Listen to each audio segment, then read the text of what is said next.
Hola, ¿qué tal? Es un gusto estar aquí con ustedes nuevamente. En esta ocasión vamos a estudiar ahora el capítulo 11 al 13. Y como nada más nos enfocamos en los discursos, en el 11 vamos a repasarlo así nada más superficialmente porque no hay discursos, ¿no? En el capítulo 11 regresa Pedro con los apóstoles y todos los hermanos a dar el reporte de lo que pasó con Cornelio.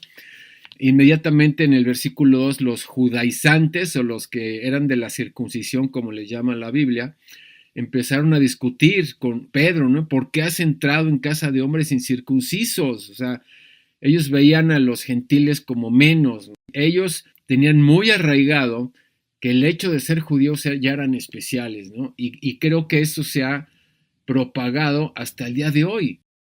Hasta el día de hoy muchos judíos consideran a los no judíos como una clase más baja, ¿no? O sea, como que son menos, ¿no?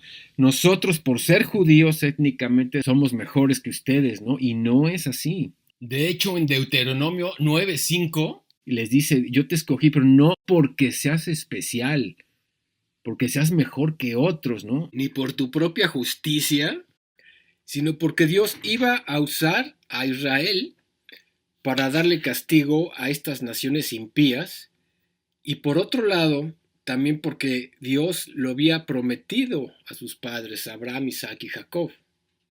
Porque fue una promesa a Abraham. Abraham le dijo, de tu descendencia va a ser mi pueblo, yo voy a ser su Dios. No es porque ellos sean especiales, simplemente fue por la fidelidad a la promesa que le hizo Abraham. Y Dios siempre cumple sus promesas. Entonces no es porque ellos sean especiales, ¿no? Pero esto está muy arraigado en el corazón de los judíos, desgraciadamente, ¿no? Y aquí lo estamos viendo, ¿no? ¿Cómo es posible, Pedro, que haya sido con estos incircuncisos, ¿no?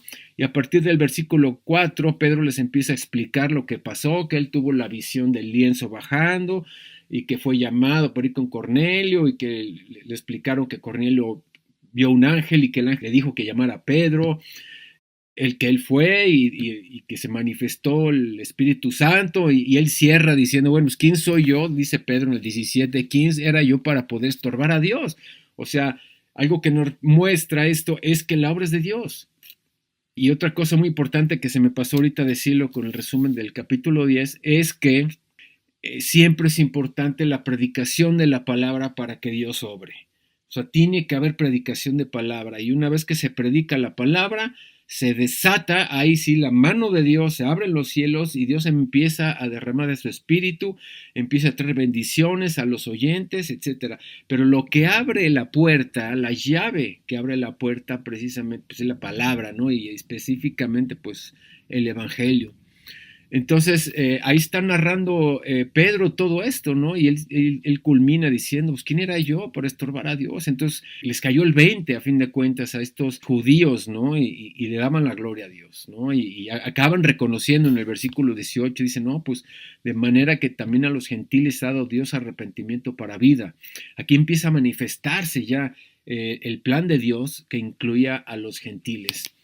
Luego, a partir del versículo 19, vamos a entrar aquí en un detalle, dice Hechos 11:19. Ahora bien, los que habían sido esparcidos a causa de la persecución que hubo con motivo de Esteban, ¿se acuerdan? En Hechos 9, fíjense todo lo bueno que trajo la persecución de Esteban. ¿Por qué? Porque a partir de ahí fueron esparcidos y esa era la orden de Jesús. Jesús les dijo en Hechos 1:8, estarán en Jerusalén, irán a Judea, Samaria, hasta el último de la tierra. Pero iniciando el libro de Hechos, los primeros capítulos, todo se desarrolla en Jerusalén y ahí estaban ya concentrados y llegó un momento en que empezó a haber ya hasta problemas porque empezaron a discutir los griegos, es que las viudas están desatendidas y no se les está sirviendo a la mesa, y empezaron a haber problemas porque estaban concentrados en Jerusalén cuando la orden era ir, váyanse a Judea, Samaria y hasta lo último de la tierra, pero como ellos se olvidaron de eso, entonces Dios mandó la persecución, precisamente, ¿no? Y es interesante que en Hechos 9 dice que fueron esparcidos a Judea, Samaria, ¿no? O sea, exactamente a las tierras donde Jesús les había dicho, ¿no? Entonces aquí vuelve a recalcar esto, ¿no? Que debido a la persecución que hubo por Esteban, muchos se dispersaron y dice a la mitad del versículo 19, pasaron hasta Fenicia, Chipre y Antioquía. no hablando a nadie la palabra, sino solo a judíos, ¿ok? Entonces aquí todavía vemos a estos discípulos compartiéndole a judíos, pero vea lo que dice a continuación. Pero había entre ellos unos varones de Chipre y de Cirene, los cuales cuando entraron en Antioquía, hablaron también a los griegos anunciando el evangelio del Señor Jesús. Entonces aquí vemos estos varones de Chipre y de Cirene, se repiten en el capítulo 13, lo vamos a ver más adelante. Y Cirene era parte de África, Chipre es parte también, pero aquí lo interesante es que habla de Antioquía. Antioquía era una ciudad muy, muy, muy importante. De hecho, era la tercera ciudad más importante, ¿no? de esa área. Bueno, en el mundo grecorromano, la ciudad más importante obviamente era Roma, luego estaba Alejandría y luego estaba Antioquía. Era una ciudad muy importante, ¿no? Y aquí vemos a estos hombres hablándole a los griegos. No identificamos quiénes eran estos varones de Chipre y Cirene, pero ellos fueron y le empezaron a hablar a los griegos, ¿no? Anunciando el evangelio del Señor Jesús. Ahora, fíjense el contenido de lo que ellos hablaron. Dice el evangelio del Señor Jesús. Y aquí estamos viendo nuevamente esa diferencia entre las dos maneras de predicar el evangelio desde el punto de vista mesiánico y desde el punto de vista jurídico. ¿Por qué? Porque cuando hablamos de, por ejemplo, en Hechos 9, en la conversión de Pablo, recién él se convierte, vemos en el versículo 20, 9, 20, 22, dice que enseguida predicaba a Cristo en las sinagogas diciendo que este era el Hijo de Dios. ¿Qué es lo que predicaba Pablo? A Cristo. Luego en el 22 dice, Saulo se esforzaba y confundía a los judíos que moraban en Damasco, demostrando que Jesús era el Cristo. O sea, ¿qué evangelio estaba predicando? Desde el punto de vista mesiánico, al decir que Jesús era el Cristo. ¿Por qué? Porque le está hablando a judíos. Entonces, cuando vemos aquí que estos varones, volviendo a Hechos 11:20, que estos varones estaban hablándole a griegos, o sea, ¿cuál era su audiencia? Eran griegos. ¿Y cómo les hablaban el evangelio? Dice, anunciando el evangelio del Señor Jesús. Y esto coincide con lo que dijo Jesús precisamente en Marcos 1:15, cuando está en Galilea de los gentiles. Era una tierra que estaba llena de gentiles y que les dice, el reino de Dios ha acercado, arrepiéntanse y crean en el evangelio. Mientras a los judíos es, crean en el Cristo, pero a los gentiles es, crean en el evangelio de Jesús. Es diferente, ¿se dan cuenta? Y aquí lo estamos viendo, lo estamos corroborando. Entonces, vemos que en el versículo 21 dice, la mano del Señor estaba con ellos y gran número creyó y se convirtió al Señor. Y llegó la noticia de estas cosas a oídos de la iglesia que estaba en Jerusalén y enviaron a Bernabé, que fue hasta Antioquía. Cuando llegó y vio la gracia de Dios, se regocijó y exhortó a todos a que con propósito de corazón permanecen fieles al Señor. O sea, que de corazón sigan firmes, ¿no? Que vale la pena luchar por ello, ¿no? Y dice el 24, porque era varón bueno y lleno del Espíritu Santo, y una gran multitud fue agregada al Señor. ¿Qué tipo de multitud fue agregada? Gentiles, ¿no? Porque estamos viendo en el contexto a quienes les estaban hablando. Después fue Bernabé a Tarso para buscar a Saulo y hallándole le trajo a Antioquía y se congregaron ahí todo un año con la iglesia y enseñaron a mucha gente y a los discípulos se les llamó cristianos por primera vez en Antioquía. ¿Ya vieron? ¿Recuerdan ustedes cómo se le llamaba antes a los cristianos? Antes de llamarse cristianos, se les llamaba los del camino, con C mayúscula. Los del camino, y aquí por primera vez se le llama cristianos. Aquí la aparición de Pablo, ya habían pasado 3 años, y Pablo lo dice en Gálatas 2, pero bueno. En fin, entonces, versículo 27, aquellos días unos profetas descendieron de Jerusalén a Antioquía, y levantándose uno de ellos, llamaron a Agabo, y daba a entender por el Espíritu que vendría una gran hambre en toda la tierra habitada, la cual sucedió en tiempo de Claudio. Entonces los discípulos, cada uno conforme a lo que tenía, determinaron enviar socorro a los hermanos que habitaban en Judea. O sea, estamos viendo cómo esta iglesia de Antioquía fue potencializada por Dios realmente. O sea, la predicación del evangelio tuvo un gran impacto, que se levantó esta iglesia al punto de poder ayudar a la iglesia de Judea, a la iglesia de Jerusalén por la hambruna que vino. Y la iglesia de Antioquía fue el punto de partida para las misiones. Bueno, fue el lugar donde fue llamado Pablo, ya cuando ya oraron, lo vamos a ver más adelante, y donde inició su viaje misionero. Entonces, Antioquía cobró una importancia muy grande debido a la predicación a muchos gentiles. O sea, acuérdense que la audiencia, o sea, era una ciudad grecorromana, no era judía. Es la primer comunidad grande ya que estamos viendo, mixta entre judíos y gentiles. Ahorita lo vamos a ver más adelante, ¿no? Luego el capítulo 12 comienza hablando de Herodes, capítulo 12:1, dice: en aquel mismo tiempo el rey Herodes echó mano a algunos de las iglesias para maltratarles y mató a espada a Jacobo, hermano de Juan. Y viendo que esto había agradado a los judíos, procedió a prender también a Pedro, ¿no? Y aquí estamos viendo precisamente el mismo modelo de todos los políticos que son populistas. Ah, mira, a los judíos les gustó que matara a estos. A ver, pues ahora vamos a darles gusto y vamos a darle cuello a los demás, ¿no? Ah, que la gente quiere aborto. Ah, pues vamos a darles aborto. Ah, que la gente quiere narcocorridos. Vamos a darles narcocorridos. O sea, siempre al pueblo lo que quiera, ¿no? Y aquí lo estamos viendo. Esa actitud de todos los políticos es la misma de todos los tiempos. Aquí lo estamos viendo, ¿no? Entonces arrestan a Pedro, de ahí en adelante, la mayoría de este capítulo hasta el versículo 19. Pedro es encerrado, está en la cárcel y de repente está inclusive encadenado y con guardias alrededor para que no se escapara. En la noche llega un ángel, lo libera, le quita las cadenas, le abre las puertas ahí en la madrugada, entonces es librado. Pedro pensaba que era un sueño, pero no era así. Entonces sale, entonces va al lugar donde estaban los otros discípulos. Y ahí estaban orando por Pedro y Pedro toca y pues la muchacha en lugar de abrir va y le dice: oigan, ahí está Pedro, no, pues es su ángel, ¿no? Y discutiendo mientras Pedro estaba llame y llame, ¿no? Hasta total que ya le abren y bueno, entra, ¿no? Versículo 20 habla de Herodes, que Herodes estaba ahí enojado con los de Tiro y Sidón, y etcétera, etcétera. Dice el 21, un día señalado, le llegó su hora. Herodes, vestido de ropas reales, se sentó en el tribunal y se arengó. Y el pueblo clamaba gritando: voz de Dios y no de hombre. Como siempre, también aquí estamos viendo a esos gobernantes que se creen dioses, que el poder acá los ha corrompido completamente y pierden el piso. Y es el mismo patrón en toda la historia. El hombre subiéndose a nivel Dios. Y esto lo vemos desde los faraones, los césares romanos, los emperadores, los tiranos. Hitler, por ejemplo, es un modelo de tirano que se endiosó, o sea, se creía Dios y la gente la creyó. El pueblo alemán lo consideró como un mesías. O sea, el movimiento nazi no fue nada más político, sino también religioso. O sea, él era considerado como un mesías y era adorado como tal. En las escuelas lo adoraban, había imágenes de él y era adorado.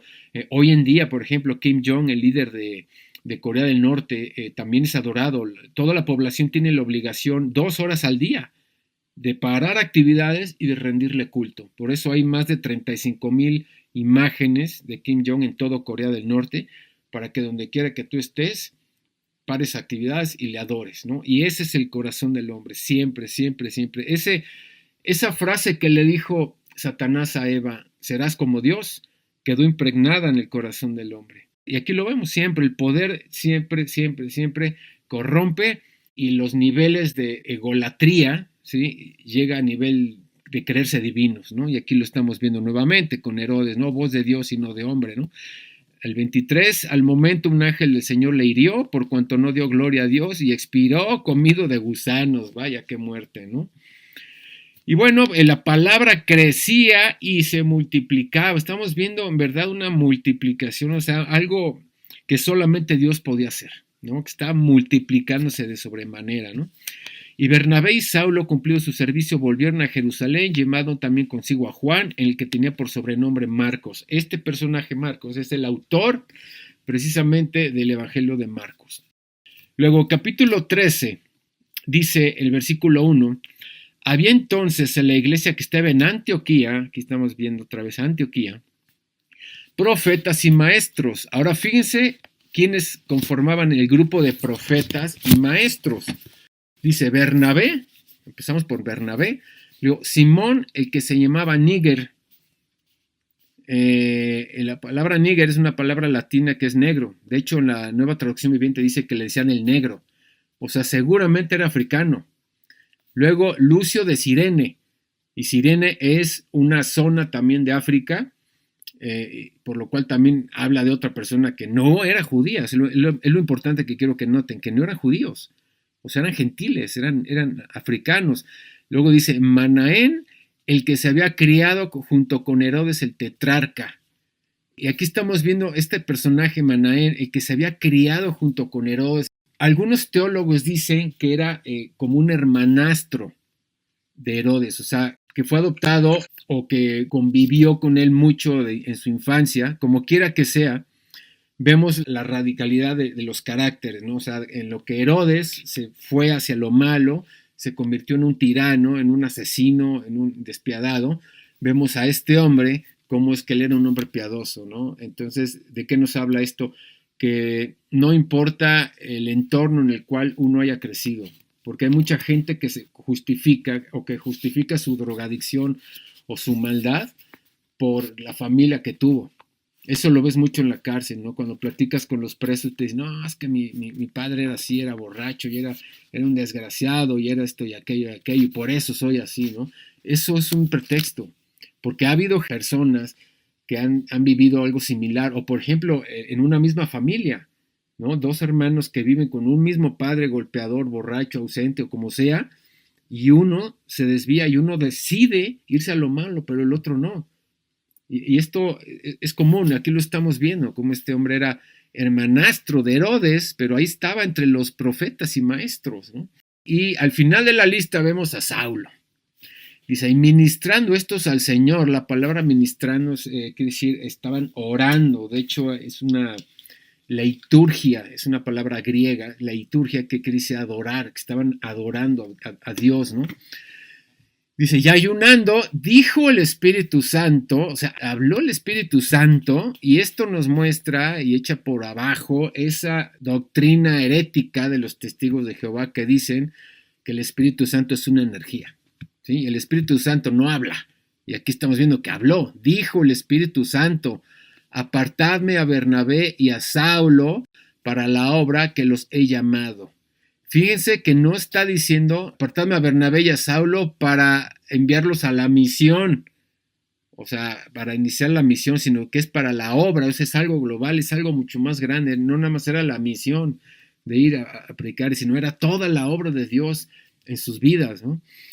Entonces, versículo 3, ayunando y orando, y pusieron las manos y los despidieron. Y esto de la imposición de manos es importante porque no quiere decir que ellos estuvieran transmitiéndole un poder místico, porque desgraciadamente hoy en día así lo creen muchas iglesias, muchos pastores y obviamente muchos cristianos, ¿no? De que imponme las manos, ¿no? Como si uno transmitiera poder o un cierto poder a alguien, ¿no? Eso no existe, mis amados.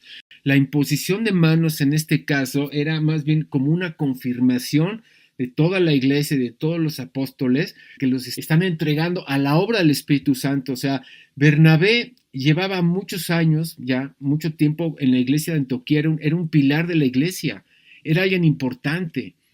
Entonces de repente es llamado para salir. Y así como lo decía también el pastor Josías, eso, él lo dijo mucho tiempo en la iglesia, cuando empezó la iglesia con él, y luego viene la pandemia y en los estudios ya en línea. Yo recuerdo mucho que él decía que todos estamos llamados para salir a las misiones. O sea, yo no voy a estar aquí siempre, él decía. Yo no voy a estar todo el tiempo aquí pastoreando. Yo lo recuerdo mucho, ¿no? Y yo todavía pensaba, no, pues todavía falta un rato, ¿no? Y de repente, pum, vámonos, y se fue, ¿no? Esto sucede. No estamos llamados para estar nada más en un lugar. Si realmente estamos sirviendo al deseo de Dios, Dios nos va a mandar, nos va a mover del lugar. No lo sabemos y ni siquiera tampoco sabemos a dónde nos puede llevar a lugares que ni nos imaginamos.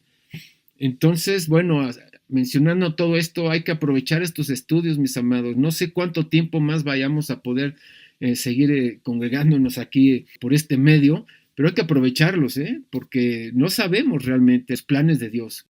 Entonces, cuando ellos se impusieron las manos en Bernabé y Saulo, era precisamente, era una confirmación, era como darles el respaldo de toda la iglesia, como si toda la iglesia estuviera con ellos, ¿no? Y vas y vamos a orar por ti y vamos a respaldarnos. Y esa es otra cosa que también necesitamos, orar unos por otros. Entonces, versículo 4 ya del capítulo 13, ellos entonces enviados por el Espíritu Santo descendieron a Seleucía y de ahí navegaron a Chipre. Y llegados a Salamina anunciaban la palabra de Dios en las sinagogas de los judíos y tenían también a Juan de ayudante. Acuérdate, Juan era Marcos. Versículo 6. Y habiendo atravesado toda la isla hasta Pafos, hallaron a cierto mago, falso profeta judío llamado Barjesús. Aquí se están topando cuando dice que es un mago, la nueva traducción viviente dice hechicero, de hecho es un sinónimo de hechicero. Aquí cuando dice mago no está hablando de alguien que hace trucos y para entretener a la gente, ¿no? Sino que era un hechicero, ¿no? Y dice un falso profeta. O sea que él se las daba de profeta. Él hablaba según él la palabra de Dios, que era judío de hecho, y bien su nombre llamado Barjesús. ¿Y sabes qué significa el nombre de Barjesús? Esto es bien interesante. La palabra Bar es hijo y Jesús es Salvador, o sea, hijo del Salvador. Ahora, la verdad es que este no era su nombre.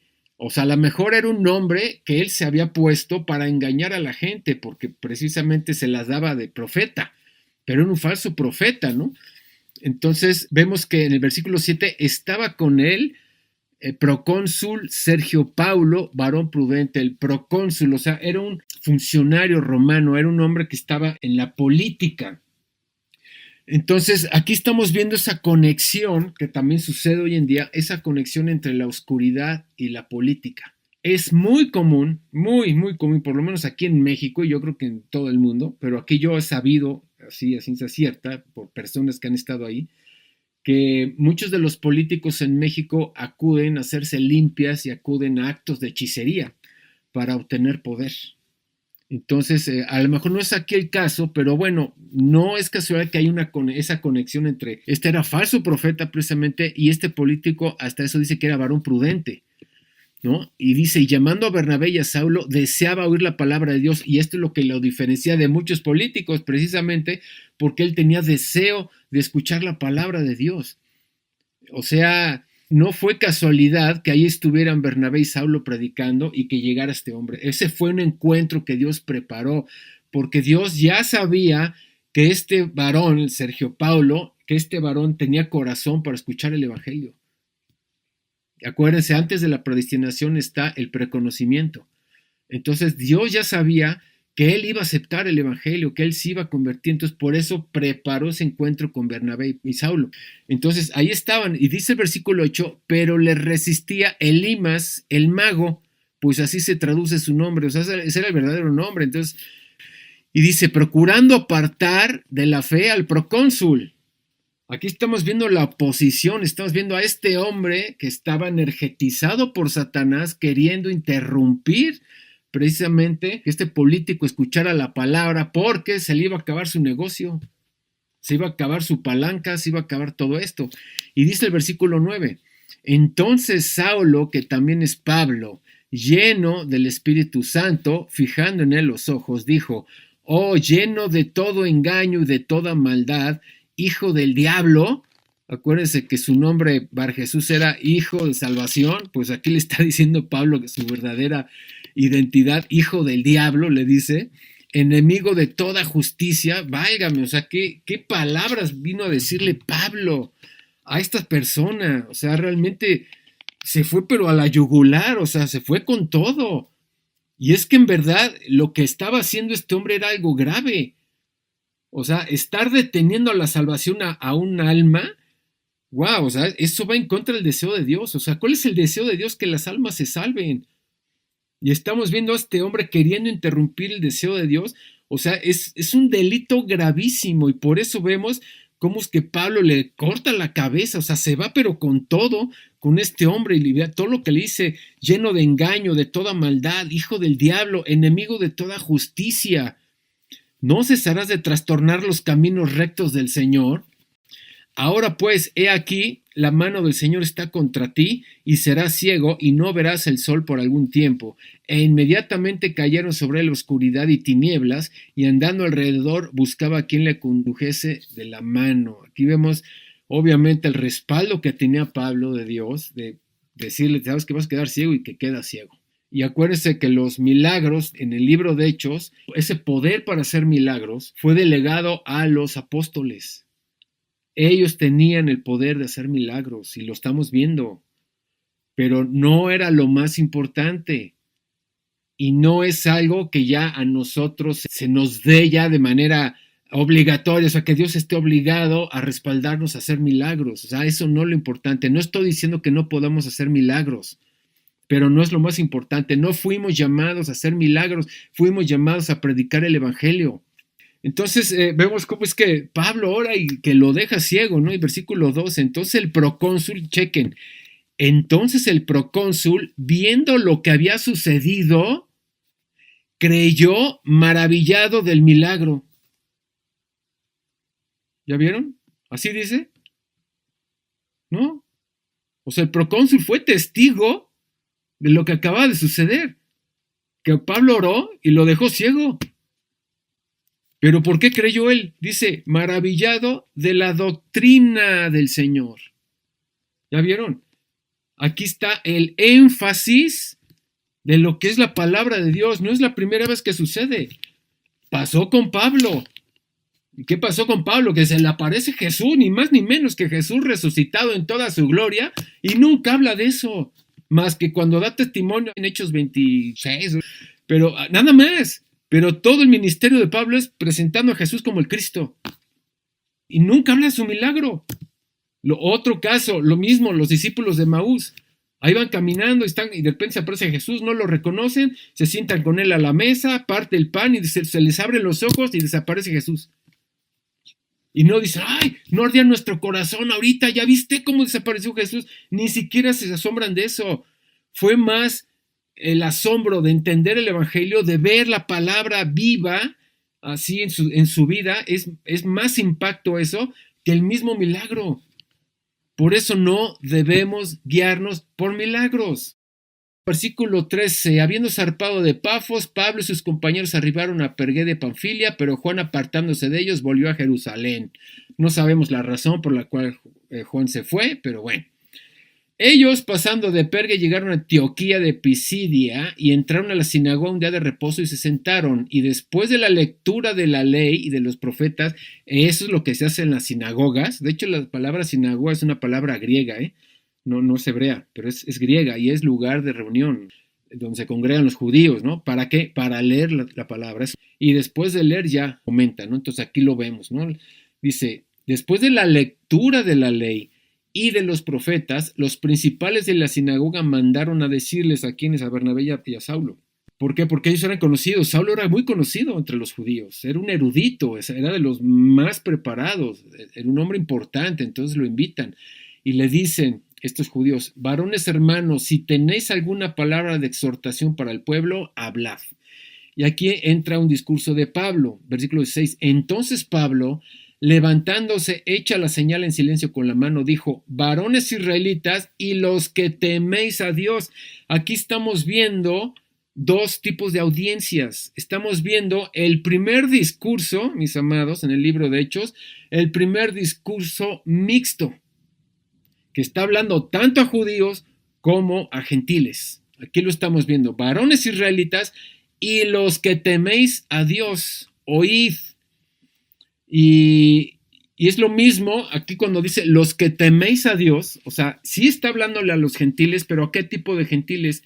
A los que temen de Dios. Precisamente aquí mismo en el libro de Hechos, capítulo 10, versículo 34, así es cuando inicia Pedro su discurso a Cornelio. Dice, entonces Pedro abriendo la boca dijo, en verdad comprendo que Dios no hace acepción de personas, sino que en toda nación se agrada del que le teme y hace justicia. O sea, Dios se agrada de aquellos que le temen y hacen justicia o buscan la justicia, y aquí lo está diciendo otra vez Pablo. Dice, los que temáis a Dios, oíd. Entonces está dirigiendo a estos dos grupos. Y desde el versículo 17 en adelante, Pablo empieza con un contexto judío. Es importante hacer notar esto. Dice, el Dios de este pueblo de Israel escogió a nuestros padres, enalteció al pueblo, siendo ellos extranjeros en la tierra de Egipto, y con brazo levantó y los sacó de ella, ¿no? Entonces empieza hablando de Egipto, después cuando llegan a Canaán, y después cómo es que pasan años y Dios levanta a Samuel, y luego cómo es que Israel escoge a Saúl como rey, después llega David en el versículo 22, cuando quita a Dios a Saúl, dice, quitado les levantó por rey a David, de quien dio también testimonio diciendo, he hallado a David, hijo de Isaí, varón conforme a mi corazón, ¿quién hará todo lo que yo quiero? Y el versículo 23, chequen, de la descendencia de y conforme a la promesa, Dios levantó a Jesús por Salvador a Israel. Aquí Pablo aprovecha que menciona a David. El rey David, ustedes saben que fue un prominente, fue el mejor rey. Ahora sí que un rey conforme al corazón de Dios, era muy conocido en el pueblo judío, era muy respetado obviamente. Y Pablo aprovecha mencionando a David, que de la descendencia de David, como estaba profetizado, iba a venir el Cristo. Así como dice, de la descendencia de David, conforme a la promesa, era una promesa, viene Jesús. Y aquí ya está presentando, está introduciendo a los judíos a Jesús como el Salvador de Israel. Y esto es lo mismo que sucede en el versículo 1 del capítulo 1 de Mateo. Mateo 1:1, si quieren vamos rápidamente. El Evangelio de Mateo, acuérdense que está dirigido a judíos. Y vean cómo comienza el Evangelio de Mateo, capítulo 1, versículo 1. Libro de la genealogía de Jesucristo, presentando a Jesús como el Cristo, hijo de David, hijo de Abraham. Ahí está Mateo presentando a Jesús, presentando las credenciales de Jesús. Él es descendiente de Abraham y descendiente de David. Para que alguien fuera un Mesías, el Mesías verdadero tenía que venir de descendencia de Abraham y descendencia de David. Ahí estaba Mateo presentándolo a los judíos. Y aquí está Pablo presentándoselo también a los judíos. Aunque nada más en el caso de que era descendiente de David. Pero todos lo entendían. Ahora dice el 24, antes de su venida predicó Juan el bautismo de arrepentimiento a todo el pueblo de Israel, mas cuando Juan terminaba su carrera dijo, ¿quién pensáis que soy yo? No soy yo él, mas el que viene tras de mí es uno a quien no soy digno de desatar el calzado de sus pies. Varones hermanos, hijos del linaje de Abraham, aquí otra vez se vuelve a dirigir a las dos audiencias, es una confirmación. Varones hermanos, obviamente los judíos, hijos del linaje de Abraham, ahí está. Y a los que entre vosotros teméis a Dios, ahí está nuevamente la audiencia gentil. A vosotros es enviada la palabra de esta salvación, o sea, a los dos grupos. Aquí Pablo empieza a amalgamar, empieza a unir ya los dos grupos, judíos y gentiles. Es el primer mensaje en el cual el mensaje ya va, ahora sí, hacia los dos y los une. Y dice el 27, porque los habitantes de Jerusalén y sus gobernantes no conocieron a Jesús ni las palabras de los profetas que se leen todos los días de reposo y las cumplieron al condenarle. Y sin hallar en él causa digna de muerte, pidieron a Pilato que le matase. Todo esto obviamente los gentiles también lo sabían. Y dice el 29, y habiendo cumplido todas las cosas de que él estaban escritas, quitándolo del madero, lo pusieron en el sepulcro, mas Dios le levantó de los muertos. Aquí vemos nuevamente ese elemento que nunca debe faltar en toda predicación, la muerte y la resurrección de Jesús. Nunca, nunca, nunca falta. Y nunca debe de faltar, mis hermanos. Aquí lo estamos viendo. Y dice el 31, y se le apareció durante muchos días al que había subido juntamente con él de Galilea a Jerusalén, los cuales ahora son testigos ante el pueblo. Y nosotros también nos anunciamos el evangelio de aquella promesa hecha a nuestros padres, a la cual Dios ha cumplido a los hijos de ellos, a nosotros resucitando a Jesús, como está escrito también en el Salmo 2, mi hijo eres tú, yo te he engendrado hoy. Y en cuanto a que le levantó de los muertos para nunca más volver la corrupción, dijo así, os daré mis misericordias fieles a David. Por eso dice también en otro salmo, no permitirás que tu santo vea corrupción. Fíjense, todo es el contexto de la resurrección, muerte y resurrección. Versículo 36, porque a la verdad David, habiendo servido a su propia generación según la voluntad de Dios, durmió y fue reunido con sus padres y vio corrupción, mas aquel a quien Dios levantó no vio corrupción. Y vean el 38, el versículo 38 y 39 son clave de este discurso. Sabed pues esto, varones hermanos, que por medio de él se os anuncia el perdón de pecados. O sea, ese Jesús que acaba de dar el contexto, que viene de David, que murió, que resucitó, a través de él es que hay perdón de pecados, para judíos y para gentiles. Dice, y que de todo aquello de que por la ley de Moisés no pudiese ser justificado, o sea, la ley de Moisés obviamente, contexto judío, y ahora dice, en él es justificado todo aquel que cree, contexto gentil o contexto jurídico, como les estaba diciendo. Aquí estamos viendo en el versículo 39 esa unión del contexto mesiánico y el contexto jurídico. Y esto que dice Pablo, esto que dijo en el versículo 39, es la primera vez que él menciona de la justificación por la fe. O sea, que es justificado todo aquel que cree. Subrayen eso en sus Biblias, guárdenlo en su corazón. Es justificado todo aquel que cree. Acompáñenme a Romanos capítulo 3. Ahí adelantito del libro de Hechos está Romanos. Romanos capítulo 3, versículo 22. La justicia de Dios por medio de la fe en Jesucristo para todos los que creen en Él. Nuevamente, estamos viendo una repetición de esto que dijo. Pablo dijo en Hechos 13:39, en Él es justificado todo aquel que cree. Y Romanos 3:22, la justicia de Dios por medio de la fe en Jesucristo para todos los que creen en Él. Está diciendo lo mismo. Aquí mismo Romanos capítulo 5, versículo 18. Así que, como por la transgresión de uno vino la condenación a todos los hombres, de la misma manera por la justicia de uno vino a todos los hombres la justificación de vida. Ahí volvemos a ver esto. Y en estos tres versículos que les acabo de mencionar, en los tres, en ninguno dice que la justificación es para los elegidos. ¿Ya vieron? Cuando está diciendo es justificado todo aquel que cree, está, número uno, está haciendo una invitación abierta. Y número dos, ¿cuál es el requisito? Creer. Ahora, podría argumentarse, pero es que el creer viene de Dios. O sea, ese es el argumento calvinista que dice la fe y el creer viene de Dios. Pero entonces, ¿para qué está hablando o haciendo una invitación abierta a todo aquel que cree? ¿Por qué Jesús dijo docenas de veces, venga a mí el que cree, el que venga a mí, o los que vengan a mí, o el que cree, o los que creen? O sea, nuevamente, docenas de veces lo dice abiertamente al público. El que quiera venir, el que esté cansado, venga a mí. ¿Por qué?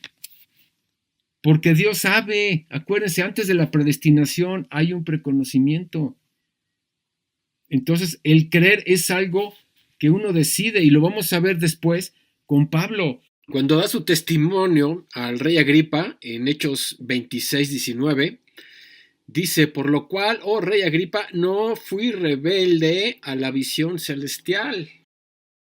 O sea, está hablando de su voluntad.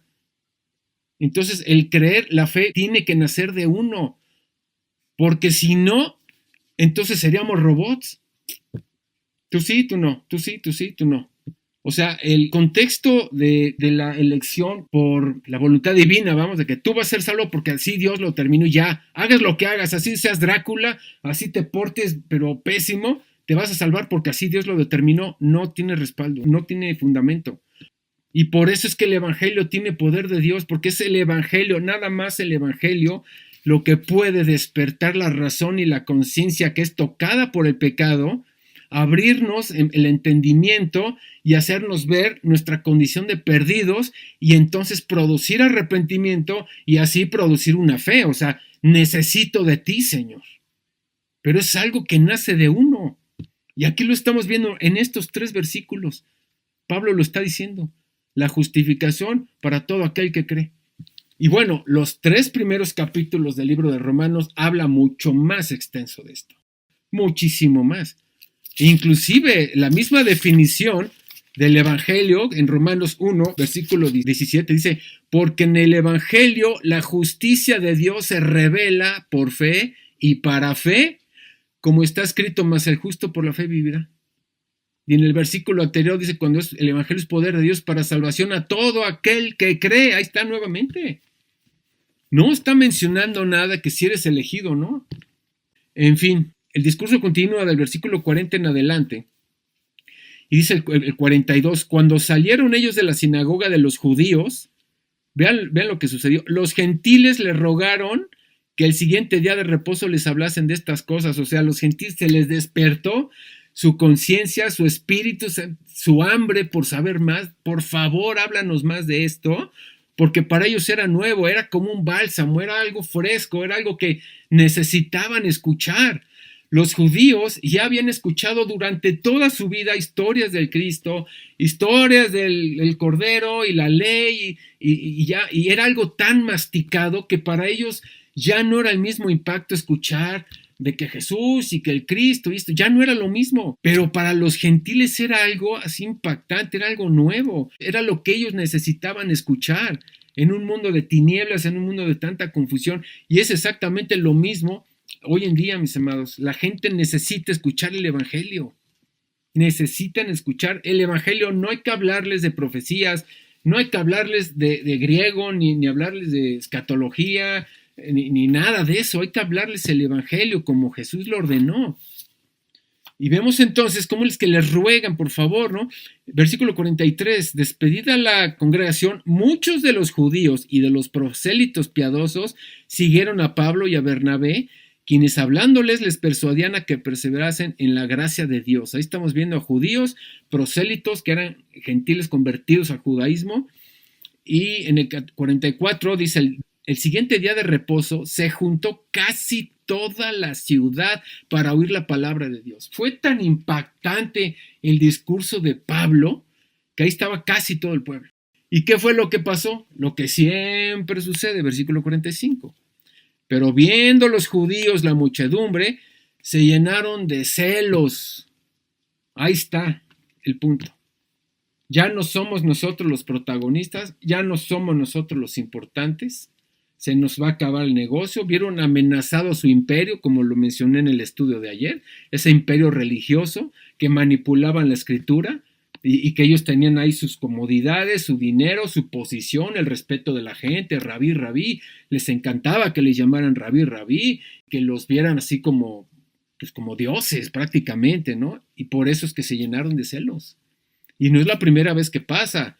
De hecho, en Marcos 15:10, cuando fue entregado Jesús, dice la palabra que Pilato sabía que lo habían entregado por envidia a Jesús, por toda la gente que estaba congregado. En Hechos 4:2 también se llenaron de celo los judíos al ver a Pedro y a Juan jalando a toda la gente del templo. Ahí vemos ese ego, ese serás como Dios, ahí en toda su manifestación, llenos de celos. Entonces debatían con Pablo, lo contradecían y lo blasfemaban. Entonces estaban atacando todo lo que decía Pablo. Y dice el 46, entonces Pablo y Bernabé, hablando con denuedo, dijeron, a vosotros a la verdad era necesario que os hablase primero a la palabra de Dios, mas puesto que la desecháis y no os juzgáis digno de la vida eterna, he aquí nos volvemos a los gentiles. A partir de ahí, directamente sobre los gentiles. Y esto era una profecía que estaba cumpliendo, porque así nos lo ha mandado el Señor diciendo, te he puesto por luz a los gentiles, a fin de que seas para salvación hasta lo último de la tierra. Los gentiles oyendo esto se regocijaban y glorificaban la palabra del Señor y creyeron todos los que estaban ordenados para vida eterna. Ahí estaban felices todos ellos y la palabra del Señor se difundía por toda aquella provincia. Pero los judíos instigaron a mujeres piadosas y distinguidas y a los principales de la ciudad y levantaron persecución contra Pablo y Bernabé y los expulsaron de sus límites. Ellos, sacudiendo contra ellos el polvo de sus pies, llegaron a Iconio y los discípulos estaban llenos de gozo y del Espíritu Santo. Y esto último que acabo de leer, mis amados, nos muestra una verdad que hasta el día de hoy continúa. No es fácil la predicación del Evangelio. Siempre va a haber oposición. Siempre, acuérdense de esto, siempre va a haber oposición. O sea, no perdamos el tiempo en discusiones, mis amados. Siempre va a haber oposición, siempre, siempre, siempre. No perdamos el tiempo. Entonces, siempre que predicamos la palabra, nosotros tenemos ya despierto el discernimiento cuando la persona está escuchando y cuando le interesa. Y si le interesa, síguele, porque ahí hay un discípulo. Pero tú sabes, si tú sientes cuando la persona no está interesada, ok, ya, le diste la palabra, igual le tocará a otro. Ya ves, la palabra nunca regresa vacía. Pero no nos corresponde a nosotros convertir a las personas. A nosotros nos corresponde predicar la palabra. Y como dice la palabra, unos siembran, otros riegan y otros recogen. Y Dios recoge, ¿no? O sea, pero nosotros es predicar la palabra y ya. Si hay oídos, síguele. Y si no hay oídos, ya, ni discutas.